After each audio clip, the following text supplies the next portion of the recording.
got my injectors back from the shop. They flow tested them, and they all came back basically perfect. Really good spray pattern, and all the flows are exactly the same. So that rules that out. My next thought was actually plugging them all into the loom. So have the loom out, have maybe the coils as well, and then we'll trigger it on the ECU. There's like a test mode that you can put it in. That way you can like just test individual injectors or individual coils. So I thought I'd do that and then see if number 3 was maybe, I don't know, maybe the wiring was dodgy or something was blown in the ECU for that to happen. But yeah, just been cleaning up some bits and pieces. So the rocker covers cleaned, took the head apart. That's all cleaned and stuff. I'll take that to the machine shop, get them to check it out, check if it's been heated for days. So this is a cylinder that got hammered on the edge here. Something's been beating up against it, probably a piece of ring or something. And all these valves have been getting a beating as well. But yeah, I'll get them to hardness test it. That way I'll know if it's actually usable or not, and then go from there really with that. Block wise, I'm probably not going to run this block. I'll just leave it as is, put it on the shelf. Possibly got a complete bottom end lined up. It's a ZE bottom end from the AE101, so newer one with oil squirters and a bit of a stronger block apparently. And that is actually only done around sort of 50,000 K, so it's pretty low. It's all factory, apparently all the rings, all the bearings are all fine. So might probably just grab that. It's probably going to be cheaper than trying to rebuild everything that I've got. Because after talking to people who don't really want to use these pistons, for one, they've got pitting on the side of them. So all the aluminium that's been flying around the engine. So the bearings will probably have the same, just pitting. So yeah, and by the sound you can't actually buy the one piston anyway, so I'd have to buy a set and use a block that currently I'd have to get oversized, which is around $450, which then you need to get it machined, and it just snowballs basically.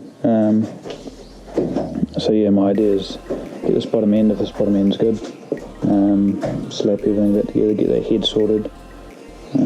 Hopefully they can sort that. It's not too big a deal if they haven't melted the crap out of it. Use that and just piece it back together really. That should be pretty good, and bottom end's standard, you can handle quite a bit of abuse. So it's basically what I had. I just had ARP rod bolts and sort of upgraded rod bearings, which are maybe reusable, I'm not sure. Probably not actually, considering that one was the one that got hammered, but I don't know, we'll see when it comes to it.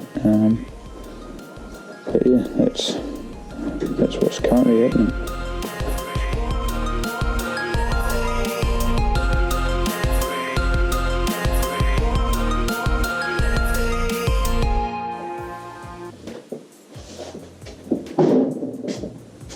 So I've just flicked the key to on position, and I should be able to read everything on the ECU on the laptop because it's got Bluetooth.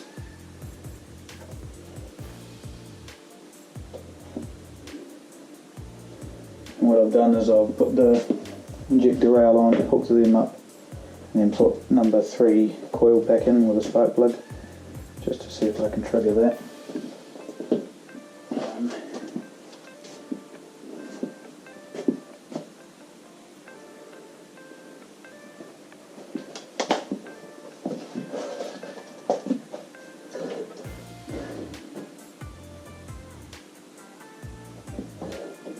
So yeah, now I can see live feed of what the ECU is doing, what it's seeing. Bunch of stuff will be out, like coolant temps way out because it's not plugged in, of course. Air temps way out, not plugged in. Throttle position same, not plugged in. RPM not plugged in. But up in here you can use test modes. and you can test injector stuff. So we enable test mode. Fuel pump's off already because I've got a switch inside the car that turns that off. That's all good.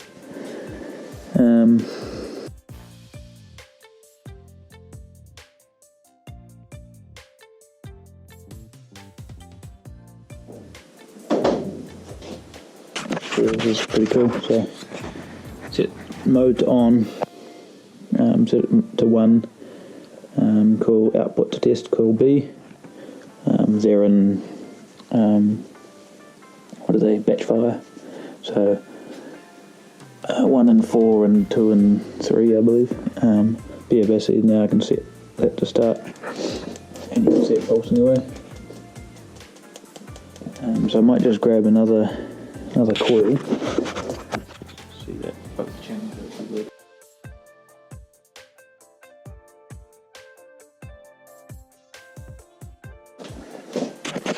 So I've got 2 there now, both should fire at once. And there you go, massive jumping of all sorts. So yeah, they're in paired, so batch fire, so that's 2 and 3. Pretty hefty spark. Just to note, there's no fuel hanging around anymore. Fuel's all off. No fuel around there, so safe as houses to be doing this. But the next test that those work is injectors.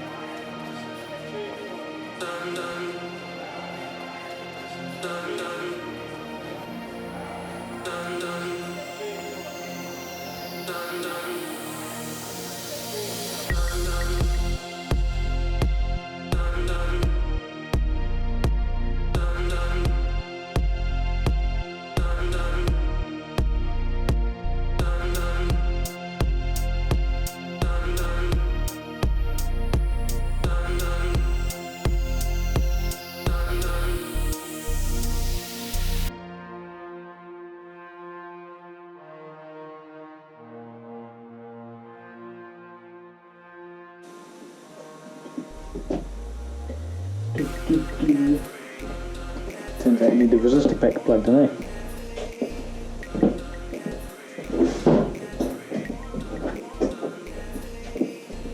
So yeah, they're never going to work. There's a resistor pack there. It needs to be plugged in because the injectors are low impedance and they need the resistor pack.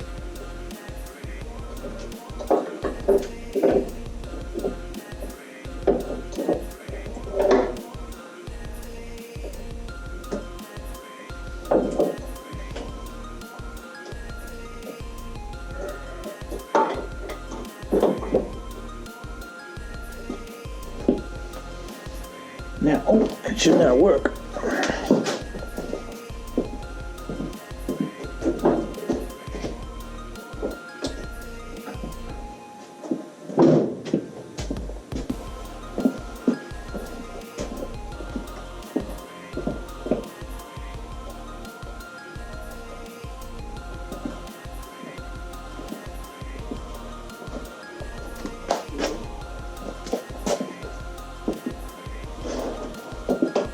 Test mode. Maybe test mode.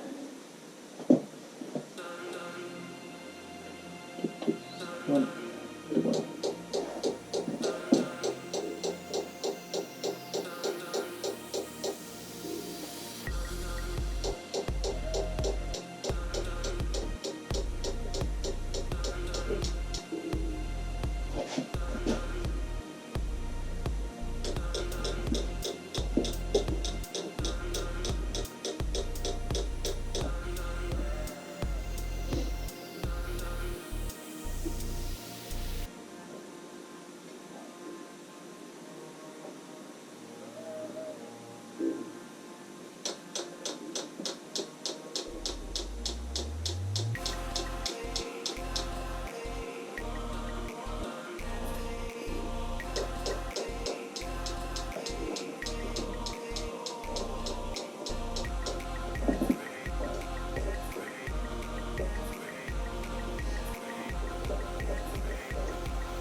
So they both work.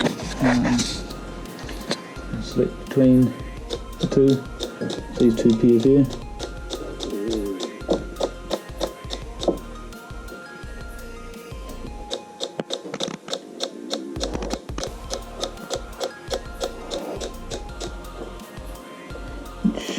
It seems to work. I'll take that off.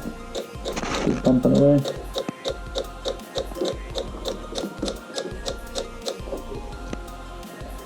And if I change it to these ones, same thing.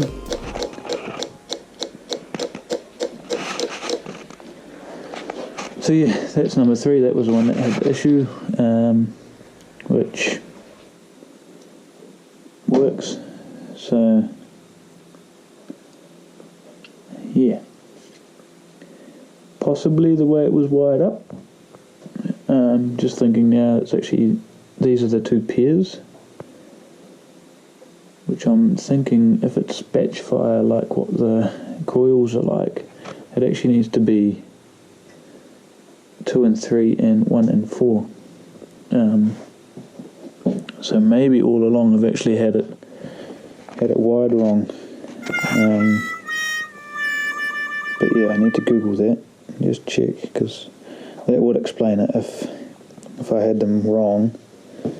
I suppose down low it'll be fine, it's just wasted fuel.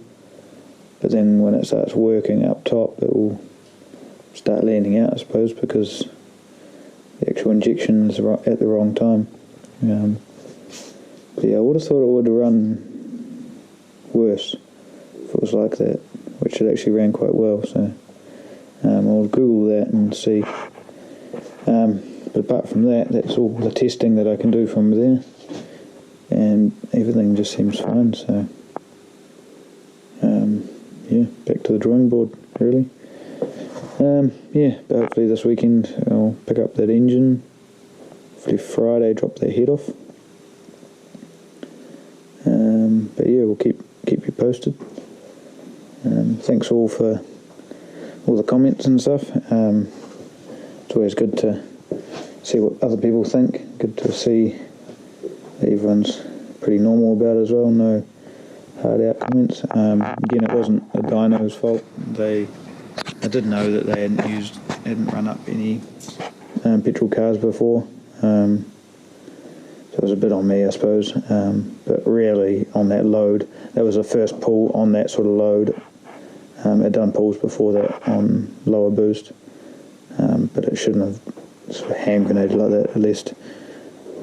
Yeah, I think after that run, if it would have succeeded, I probably would have mentioned to them to turn it down, because I was thinking it was a bit long in the tooth. But yeah, it shouldn't have hand grenaded like that. So it's definitely some fault of something else, either ECU or the way I've wired those or whatnot. So I'll have a Google, try to figure out why, if I've got that wired right, and if not, then that explains it. If I have got it right, then yeah, there's something else has gone wrong. But yeah, thanks.